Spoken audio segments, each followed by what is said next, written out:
ছোটবেলা থেকে বিজনেস করছেন, বিজনেসে অনেককে হেল্প করছেন।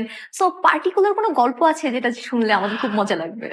২ টা গল্প আমার মনে পড়তেছে। একটা হইতেছে আমার স্যান্ডউইচের গল্প একটা আছে। আরেকটা হচ্ছে ওকে। আমি পোকেমন কার্ডস বিক্রি করতাম। আমি জানি না পোকেমন কার্ডস মানুষ চিনে কিনা? আমার স্যান্ডউইচের আমি যেটা করতাম যে আমি নিজে স্যান্ডউইচ ধরেন বানাতাম। বাসায় যে ইনগ্রেডিয়েন্টস আছে। সো আমার হয়তোবা কস্টিং ওই সময় পড়তো সবকিছু মিলাই তেল আমি ক্যালকুলেট করতাম যে আচ্ছা আমার তেলে কত খরচ যাচ্ছে, ডিমে কত খরচ হুম, হুম, যাচ্ছে। হুম। সম্ভবত ৳৫ বা ৳৬ এরকম করে আমার লাগতো। হুম, হুম, হুম। as far as I remember and আমি ৳১০ করে বিক্রি করতাম। আর আমি দেখতেছি যে আমার ফুপি, আমার কাজিনরা আবার কিনতেছেও।